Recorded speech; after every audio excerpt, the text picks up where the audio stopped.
Sir नमस्कार, आपका स्वागत है। नमस्कार। आज हमारे बीच मौजूद हैं doctor Chandrapal sir, retired IAS, former secretary government of India, principal adviser planning commission of India और राष्ट्रीय अध्यक्ष आदर्श समाज पार्टी। सर चुनावी माहौल है, हर पार्टी के कैंडिडेट्स तैयार हो चुके हैं, उनके अध्यक्ष तैयार हो चुके हैं। आप भी पूरी तरीके से तैयार दिखाई दे रहे हैं क्योंकि आपके मुख पर जो लाली दिख रही है बड़ी ही ज़बरदस्त है सर, देखने में बड़ा अच्छा लग रहा है। आपके स्वागत समारोह काफ़ी हुए, कई जगहों पर आप गए, आपकी पार्टी के जितने भी कैंडिडेट्स हैं, जहाँ जहाँ पर आपने खड़े किए हैं या फिर खड़े होने वाले हैं, वहाँ पर आपका स्वागत बहुत ज़ोरदार हुआ। सबसे पहले तो आपकी बधाई सर, आप बधाई के पात्र हैं क्योंकि आप एक्चुअली जिस रास्ते पर जा रहे हैं ये एक पूरा रास्ता एक बहुत कठिन रास्ता है, क्योंकि यहाँ पर अपनी खुद की एक पहचान बनाना ही एक बहुत बड़ी बात है, जो आप बना चुके हैं सर, उसके लिए बहुत बहुत मुबारक हो सबसे पहले। और अभी आपकी पार्टी का मुद्दा क्या है और कुछ परेशानियां आती हैं सर, ऐसे बड़े बड़े रास्तों में परेशानियां तो आती हैं, वो आपकी पार्टी से सबसे ज़्यादा परेशानी का मुद्दा क्या है जो आप जनता के साथ शेयर करना चाहते हैं? जी सर। धन्यवाद भाइयों बहनों, इन्होंने बड़े महत्वपूर्ण प्रश्न किए हैं और उसमें यही है कि हमारी पार्टी दिखाई नहीं देती। लोग कहते थे दिखाई नहीं दे रहे हैं साहब, आप मैदान में नहीं दिखाई दे रहे हैं। तो हमने कहा कि हमारी पार्टी शांतिपूर्वक कार्य करने वाली पार्टी है। बाबा साहब डॉक्टर अम्बेडकर के और भगवान बुद्ध की सही रूप में एक धरातल पर उतरने वाली पार्टी है। हम हंगामा बिल्कुल पसंद नहीं करते। छात्र जीवन में भी हमने कभी हंगामा नहीं किया और सीधी सादी पढ़ाई करते थे। अध्ययन भी हमारा मुख्य उद्देश्य था, दौड़ना, खेलना और पढ़ना। और आप समझिए कि हर क्लास में टॉप करते गए, शांतिपूर्ण ढंग से, न किसी से कुछ लेना न देना। कभी कभी किताबें भी नहीं होती थी, बिना क्लास में जो सुन लिया उसी से ही काम चल जाता था। वही हम सोच रहे हैं कि किसी तरह से उसी प्रकार का जो स्थान यहाँ बनेगा। हमारे फादर तो है नहीं जो उनकी जमानत के आधार पर हम जो आगे बढ़ जाएं। बहुत से अपने ख़ानदान के पैसे के आधार पर उनके बाप दादाओं ने चलाया है, पैसा है, धन है, एंड वो तो करते हैं। हम तो अपने पैरों पे अपने आप स्वयं ही, समाज की सेवा भाव हमारे दिमाग में रहती है और बाबा साहब डॉक्टर अम्बेडकर का मिशन रहता है, उसी से हम काम करते हैं, धीरे धीरे करते हैं। कोई ज़रूरी नहीं है कि हम फौरन सत्ता प्राप्त कर लें। हम व्यवस्था परिवर्तन के लिए शुरू से लेके चले हैं, सर्विस में भी हम वही करते थे। यहाँ तक कि चीफ मिनिस्टर नरेंद्र तिवारी जी ने तो एक आध बार गाजियाबाद कलेक्टर था तो कह भी दिया कि चंद्रपाल जी आप काम तो बहुत अच्छा करते हो, मगर बोलते हैं। मैंने कि सर बोलते क्या है, हम तो सामाजिक परिवर्तन की बात करते हैं। हज़ारों वर्षों से हम लोगों को जो अछूत बनाया गया, गुलामी कराई गई और जो अमानवता का व्यवहार किया गया, उसके विरुद्ध में बोलना कोई अपराध तो नहीं है। और आईएएस सोशल इकोनॉमिक चेंज उसका एजेंट है, इसलिए वो ही बोलते हैं। तो आप कुछ कह तो नहीं सकते थे जो वास्तविकता थी, मगर उनके दिल में ज़रूर चुभती होगी हमने, तभी उन्होंने इस तरह कहा कि आप बोलते हैं। तो क्या बोलते हैं, वो तो कुछ नहीं। और गाजियाबाद में हर फील्ड में नंबर 1 जब से मैं गया तब से लेके आखिर तक फील्ड में हुआ, लोगों ने करके हटाया। ऐसे हर जगह जहाँ भी थी सफलता, जीवन में असफलता मिलती रही मगर सफलता भी मिलती रही। मैंने उनको मौके खानी पड़ी जो हमारे बुराई करते थे। आज भी वही है कि मौके खानी पड़ेगी, क्योंकि हमारा रास्ता बिल्कुल साफ है, सुथरा है, ईमानदारी वाला रास्ता है। हम किसी से वो नहीं करना चाहते कि कोई वो सीधा सीधा ये वो है कि लड़ाई व्यवस्था परिवर्तन की है। यहाँ तो हर आदमी कहता रहा हम व्यवस्था परिवर्तन करेंगे, वो केजरीवाल कहते हैं व्यवस्था परिवर्तन करेंगे, हम जन लोकपाल लाएंगे, हम भ्रष्टाचार दूर करेंगे, जीरो टॉलरेंस करेंगे और आरक्षण के विरोधी रहेंगे। आज क्या है, वो सब टाँटा फिस हो गए, सब उसी में ढल गए, उसी की बेईमानी वाले उसमें व्यवस्था में घुस गए और झूठे वायदे करना, सरकार को दिखाना और सरकार के पैसे, जनता के पैसे को जनता को दिखाना कि ये फ्री देंगे, हम ये करेंगे, ये भिखमंगे बनाना, जनता को बनाना, इससे कोई मॉरल हाई तो होता नहीं। ये सब जो है, आदर्श समाज पार्टी तो आदर्श है, आदर्श काम करेगी। भाई सबका जियो जीने तो पहली बात, सब मानव एक समान उद्देश्य होना चाहिए। संविधान मुख्य जो प्रीएम्बल है वो हमारा मार्गदर्शक है, फंडामेंटल राइट्स है और जुडिशरी है, और यह उसी के माध्यम से हम आदर्श समाज पार्टी चला रहे हैं। जब हमने आदर्श समाज पार्टी चलाई तो उस समय हमको चुनाव चिन्ह, एक सबसे बड़ी समस्या हमें महसूस हुई कि परिश्रम करते रहे, पता लगा लास्ट में हमें 2 दिन पहले चुनाव चिन्ह मिला। और जब चुनाव चिन्ह ही नहीं होगा तो फिर आदमी जैसे जस्ट लाइक के पार्टी कभी आगे बढ़ ही नहीं सकती। जैसे कि एक चिड़िया जो है उसके विदाउट विंग्स आगे उड़ नहीं सकती, वैसे ही पार्टी का है। तो हमने बहुत इसके लिए संघर्ष किया और उनको बताया इलेक्शन कमीशन को कि भाई ये सबसे बड़ी नई पार्टियों की ये समस्या है कि ये तो आप रजिस्टर करिए, तो रजिस्टर करिए, उसको फ़ौरन चुनाव चिन्ह दीजिए। मगर वे चुनाव आयुक्त ने कभी भी इस पर ध्यान नहीं दिया। 12 साल पहले मैंने ये बात रखी थी कि चुनाव चिन्ह तो साथ में दीजिए, बिना चुनाव चिन्ह क्या है। माननीय प्रधानमंत्री तो इलेक्शन डे में भी चुनाव चिन्ह लगाते हैं छाती पे, तो कितनी असमानता है। और सारे साल भी सारे रोज़ाना हर मीटिंग में चुनाव चिन्ह उनका दिखता है और हमारा चुनाव चिन्ह बार बार बदलता गया। 2 दिन पहले में 1 दिन पहले जिलों में पहुंच रहा है, तो कैसे जीतेंगे? हमारे आदमी नहीं आए। तो आज यही कहते हैं कि साहब आपका तो एक भी कैंडिडेट नहीं जीता। जीतेगा कहाँ से जब चुनाव चिन्ह नहीं दिया जाएगा, जब जो है इलेक्शन कमीशन का ये व्यवहार होगा। और हमने खूब संघर्ष किया, उनसे लड़े हैं। आज भी हमारा संघर्ष यही चल रहा है कि भाई चुनाव चिन्ह तो आप फ़ौरन दीजिए। और आज हमने कहा है अपने जितने भी दल बल छोटे मोटे हैं उनसे कहा कि जब चुनाव चिन्ह नहीं है तो हमें चुनाव का बहिष्कार करना चाहिए, क्योंकि इससे कोई फ़ायदा नहीं है। आप पैसा बर्बाद करते रहिए, समय बर्बाद करते रहिए। चुनाव चिन्ह नहीं है तो जनता कैसे जानेगी? जैसे हमें पहले चुनाव चिन्ह पहले मिला वॉकिंग, वो क्या नाम, पतंग, तो वो 2 दिन पहले मिला, शायद 1 दिन पहले, तो वो बेकार हो गया। उसके बाद जो दूसरा 5 साल तक उसे चलाते, वॉकिंग स्टिक पिछले 5-7 साल से चला रहे हैं। अब कहते हैं कि साहब ये भी बदल जाएगा। तो बताइए कैसे सफलता मिल सकती है? तो सबसे बड़ी समस्या नई पार्टियों की, जो अपंजीकृत पार्टियां हैं, राष्ट्र पंजीकृत पार्टियां हैं, मगर जो जिसको मान्यता भी प्राप्त नहीं हो पाई है। और मान्यता प्राप्त करने के लिए कह रखा है कि साहब एमएलए 1 आध 2 होना चाहिए। अरे भाई एमएलए कैसे हो जाएगा जब आपको चुनाव चिन्ह नहीं? हर आदमी पूछता है चुनाव चिन्ह आपका क्या है, तो कैसे होगा? तो चुनाव चिन्ह हमारे प्रगति में सबसे बड़ा रोड़ा है, हमने दिया है और चुनाव चिन्ह के लिए हम लड़ रहे हैं। और हमने कहा है और सारी पार्टियों वाले मिल करके ये करना चाहते हैं कि अगर चुनाव चिन्ह नहीं दोगे पहले से ही, तो फिर जो है ये चुनाव का हम बहिष्कार करेंगे। और मैंने बताया कि ये होना चाहिए, जब तक ये नहीं होंगे तब तक चुनाव। चीफ इलेक्शन कमिश्नर से हम 2 अगस्त को मिले थे और विस्तार पूर्वक हमने समझाया था, 12 पॉइंट दिए थे। उसमें एक ये भी सुधार में रखा था कि चुनाव चिन्ह पहले दिन ही जब रजिस्टर हो उसी समय मिल जाना चाहिए। अभी तक तो कोई सूचना हमें मिली नहीं है कि चुनाव चिन्ह क्या है। बताइए, तो आप इलेक्शन होने वाले हैं, हमको चुनाव चिन्ह ही नहीं मालूम। तो कैसे अन्यायपूर्ण व्यवहार से चुनाव चिन्ह इलेक्शन कमीशन से भी हमें लड़ना पड़ रहा है। अपने नियम बना रखे हैं कि साहब हमारा तो ये नियम है, तो नियम का बदलने वाले IAS ऑफिसर होते हैं। कौन सा नियम है ऐसा जो नहीं बदले? अभी तो चुनाव चिन्ह की बात हुई थी ना, चुनाव सुधार की बात आई तो प्राइम मिनिस्टर को लिख दिया, उन्होंने किसी को टाल दिया कि वो जनरल सेक्रेटरी है हमारा कोऑर्डिनेशन का, वो आपसे बात करेगा। फिर लॉ मिनिस्टर को लिखा, उन्होंने कह दिया कि पार्लियामेंट चल रहा है उसके बाद बात करेंगे, तब तक इलेक्शन ख़त्म हो जाएगा। तो ये जो है हमारे साथ तो अन्याय अत्याचार है एक तरह से, कि आपकी शक्ति, ह्यूमन पावर सब व्यर्थ में जा रही है इसकी वजह से। तो एक तो ये है। दूसरा, हम चाहते हैं कि जितना भी खर्चा है वो चुनावी खर्चा जो उस पर कंट्रोल होना चाहिए। और बताइए 30 लाख तक खर्चा कर दिया। हम कह रहे हैं, घूम रहे हैं, सब लोगों से कहते हैं कि भाई ये जो खर्चा है इसको बिल्कुल ही 5 लाख से ज़्यादा नहीं होना चाहिए।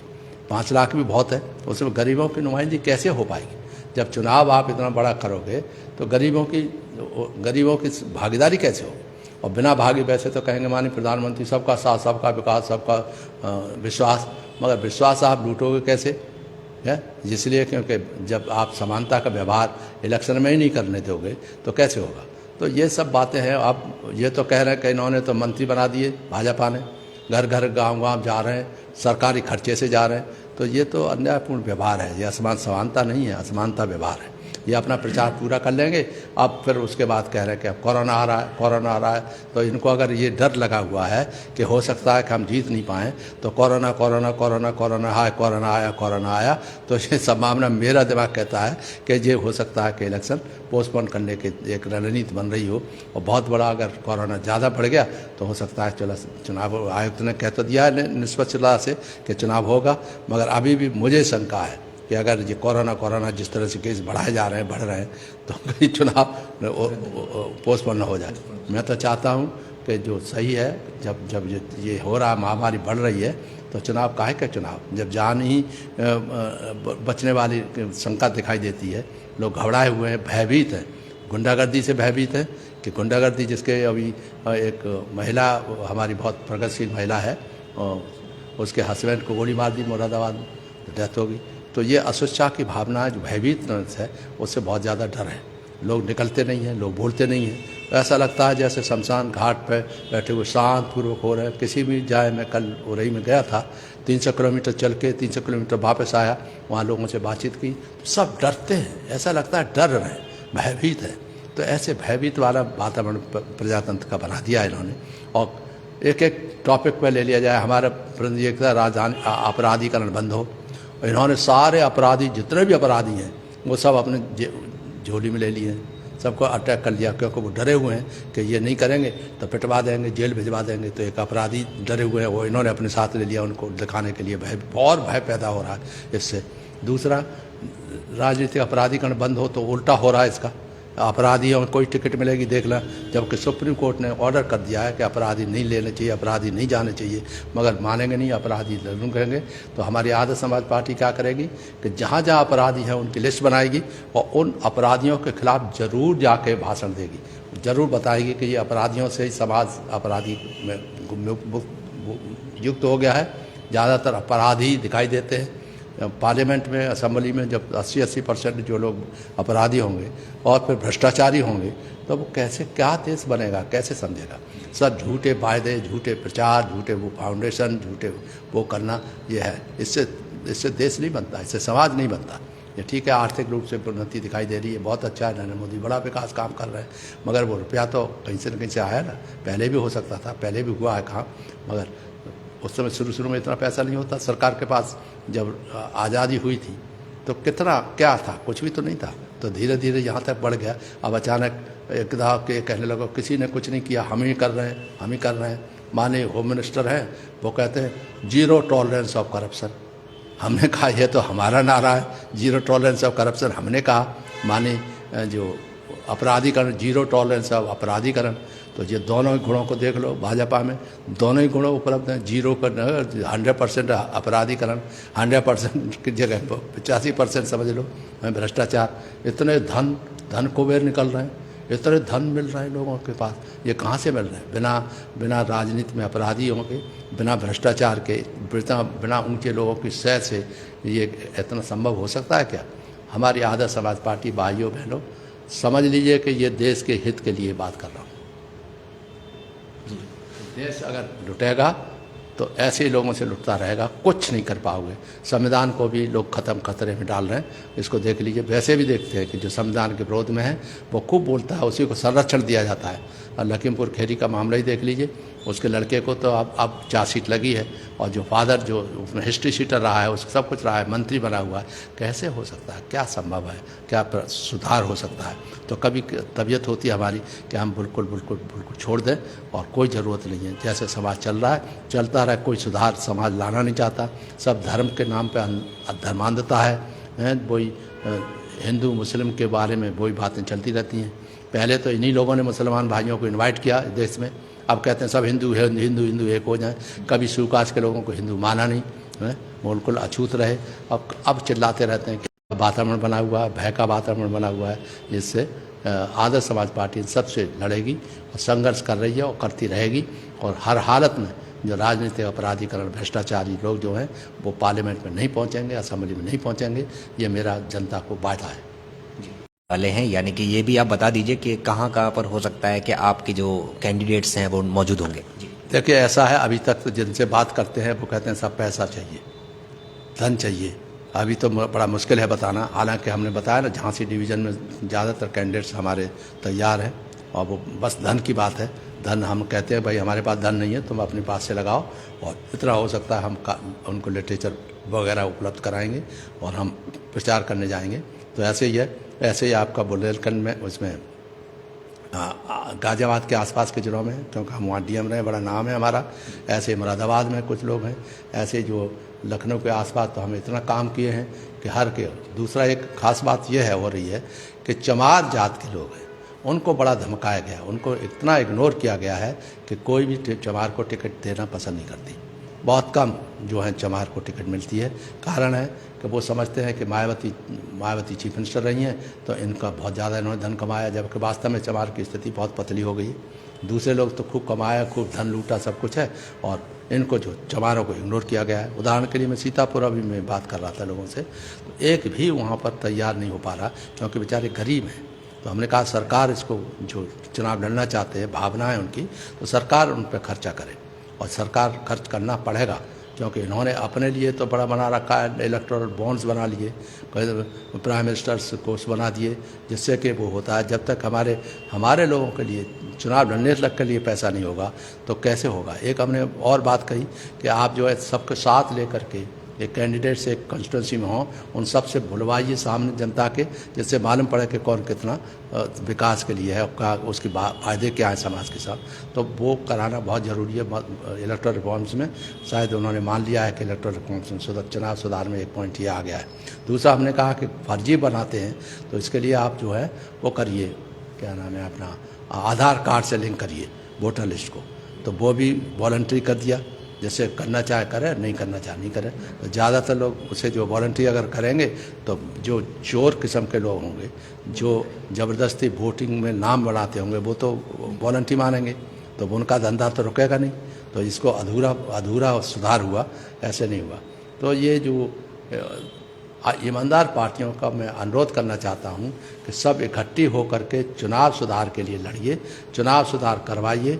और जो 70 लाख और 30 लाख जो लिमिट रखी है बहुत ज़्यादा है।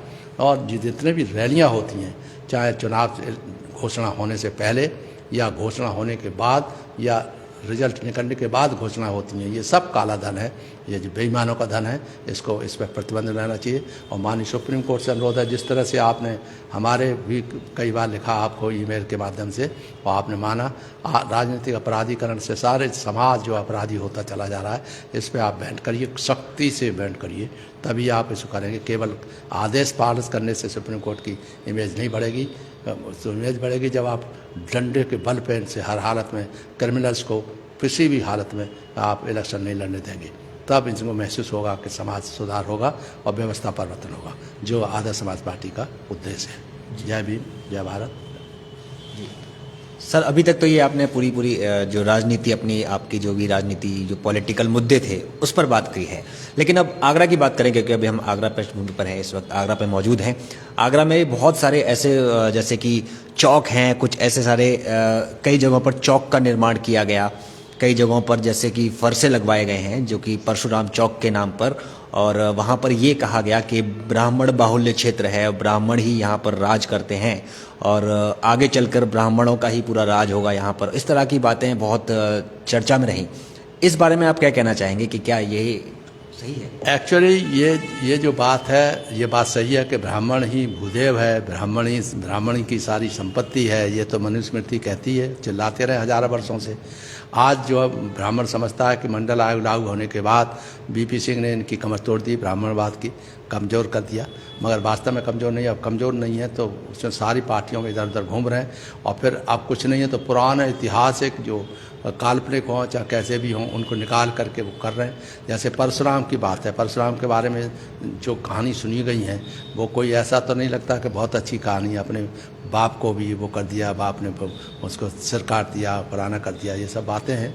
तो परशुराम चौक हो, फलाना चौक हो, ये धर्म के नाम पे जो चौक वॉक बन रहे हैं और सरकार बना रही है, उसे उद्घाटन कर रही है, ये हम कम से कम आदर्श समाज पार्टी तो इसके विरोध में है कि धर्म को राजनीति में बिल्कुल भी नहीं लाना चाहिए।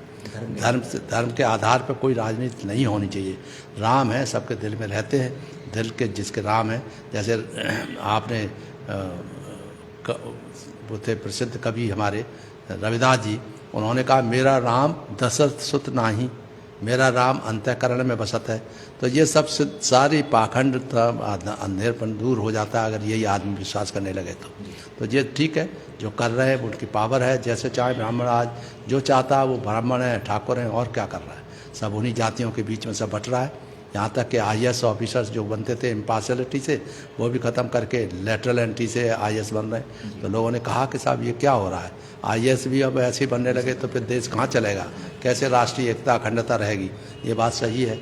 इसमें जो है हमारे IAS ऑफिसर से हाथ जोड़ के प्रार्थना है कि आपका जो संवैधानिक अधिकार है उसको मत छोड़िए, और किसी भी हालत में, मैंने तो रिट किया था इसमें मगर संभवतः नहीं आया। हमारा वकील इतना रुपये वाला नहीं था बेचारा, तो वो अधूरा पड़ गया और फिर भी माननीय नरेंद्र मोदी साहब ने जिद पकड़ के उसे कर दिया है। तो कोई ये अच्छी बात नहीं है। राजा तो अपना सब सर्वमान्य बात करना चाहिए, किसी एक वर्ग विशेष की बात नहीं करना चाहिए। हैं वो कहते थे दलितों को मत मारो, चाहे मुझे गोली मार दो। तो मैं कहा है कई बार प्राइम मिनिस्टर को कहा है कि ऐसी बातें करने से आपका दिखाई देता है कि आपका जो दृढ़ निश्चय होना चाहिए कि दलितों की रक्षा करनी है, किसी भी हालत में उनको बर्दाश्त नहीं किया जाएगा, ये आप नहीं कहते हैं।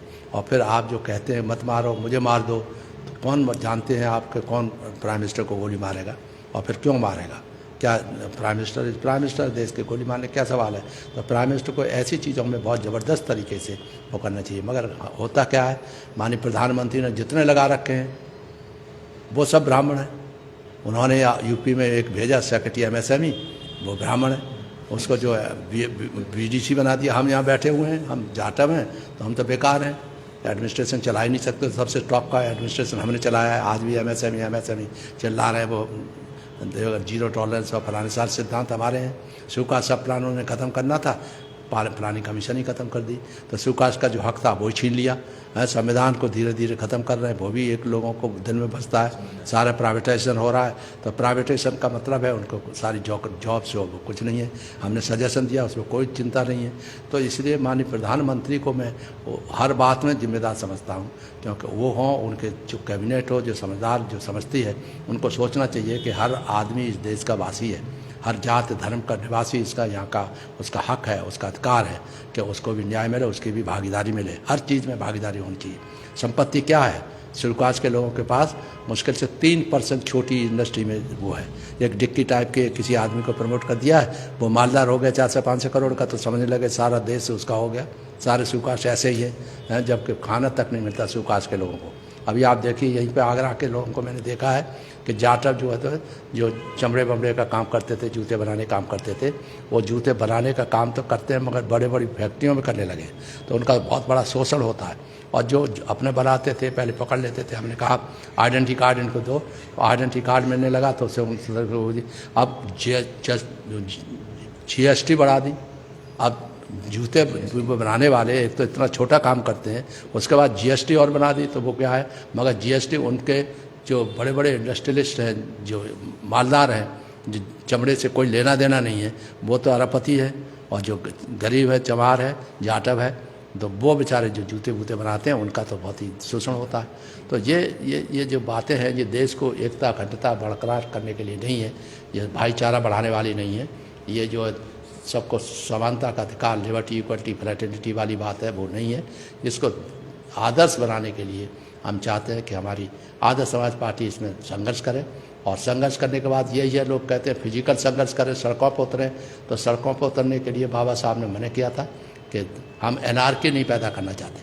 हम शांतिपूर्वक लोगों के, हमारे पूर्वज जो शांतिपूर्वक ढंग से रहे हैं, यद्यपि वो इसी चक्कर से गुलाम बने रहे, क्योंकि वो उनको गुलाम बनाया गया, उनसे सारे अधिकार, मानवीय अधिकार छीन लिए गए, तो उससे जो गुलाम की तरह ज़िंदगी व्यतीत करनी चली। आज भी ये सब RSS वगैरह मिल करके ये षड्यंत्र रखे हैं ब्राह्मण या देश के जो है, इनको सबको गुलाम बनाने के लिए शिक्षा छीन लो। बाबा साहब ने कहा था शिक्षित बनो, तो शिक्षा को छीनने का षड्यंत्र किया जा रहा है। कोई चीज़ शिक्षा नहीं मिलेगी। आज जो है आप देख लो, गाँवों में रहने वाले लड़के जो गरीबों के बच्चे पढ़ते हैं प्राइमरी स्कूल्स में, वो कितने ऑनलाइन पढ़ाई कर सकते हैं। ऑनलाइन पढ़ाई करो, ऑनलाइन पढ़ाई करो। क्या गाँवों के लड़के हमारे पढ़ाई कर सकते हैं? जब ऑनलाइन पढ़ाई नहीं कर सकते तो एग्ज़ाम कैसे देंगे, वो अच्छे नंबर कैसे आएंगे, कैसे उनको उन्नति होगी, कैसे होगा? तो इन्होंने तो सोच रखा है कि अशिक्षित रखो लोगों को, ऑनलाइन वगैरह के नाम लेकर के कभी किसी के नाम से बंद, कभी किसी के नाम से बंद। तो ये इनके मेन मकसद है कि शिक्षा नहीं मिलनी चाहिए। बाबा ने पहले ही कहा था शिक्षित बनो, क्योंकि शिक्षा से ही सब कुछ होता है। आज हम जो बोल रहे हैं और धाड़ के बोल रहे हैं इसलिए क्योंकि हमको डर नहीं है कि कोई हमको जेल में बंद कर दे, कुछ कर दे। हम सही बात कहेंगे, किसी भी हालत में पीछे नहीं हट सकते सही बात कहने में। तो ये चाहते हैं कि ये सब कुछ ना हो और ऐसे बोलने वालों की बोलती बंद कर दी जाए, इनको पकड़ के जेल में बंद कर दिया जाए, पिटाई कर दिया जाए और फला जहाँ है वो जो मार दिया जाए। हमें भी डर लगने लगा है, हम डरते नहीं थे पहले कभी, अभी डर लगने लगा है कि ये जिस तरह का धर्मांधता चल रही है, जिस तरह की जाति युद्ध चलने की बात हो रही है, हमें भी डर लगने लगा कि है। औरों को तो ये फ़ौरन बहुत शस्त्र दे देते हैं गार्ड के लिए। हमने होम सेक्रेटरी से कहा था हमें भाई एक कोई वो भी रक्षा करने के लिए बंद होना चाहिए, अकेले जाते हैं कुछ करते हैं। अभी तक कोई सुनवाई नहीं दी। पिछले साल भी दिया था हमने, इलेक्शन के समय में हमें एक गनर दिया था। अब फिर चाहेंगे कि हमें गनर मिले जिससे हम पूरी यूपी में वो प्रचार प्रसार कर सकें, क्योंकि अब माइंड में जिस तरह से इधर उधर आतंक फैला हुआ है, लोग मारे जाते हैं, पीटे जाते हैं, उसको बिना बात के कोई भी किसी भी टक्कर मार सकता है, मार सकता है, उसे कोई पूछने वाला नहीं है, और कह देंगे वो तो टक्कर से मर गया है ना। तो ये जो है एक भावना जो है वो देश में खतरा पैदा कर रही है। सर बहुत बहुत शुक्रिया सर, आपका बहुत बहुत धन्यवाद कि आप आदर्श समाज पार्टी के साथ हमेशा चलते रहे और 11 साल से पिछले लगातार आप ना अपराध हो ना भ्रष्टाचार हो, इन सब चीज़ों पर बात करते हुए आ रहे हैं। और मैं उम्मीद करता हूं कि आपकी आदर्श समाज पार्टी आज नहीं तो कल, कल नहीं तो परसों, कभी ना कभी तो लोगों के दिलों में आएगी और अपना घर बनाएगी, और मैं इस बात से बिल्कुल सरोकार करता हूं। जी सर। कुछ भी हो, चंद्रपाल ने तो बीड़ा उठाया बाबा साहब की शपथ लेते हुए। भगवान बुद्ध ने आदर्श बताया सपने में कि आदर्श समाज पार्टी, तो आदर्श समाज पार्टी के साथ जी रहा हूँ, आदर्श समाज पार्टी के साथ ही मरूंगा। जय भीम, जय हिंद।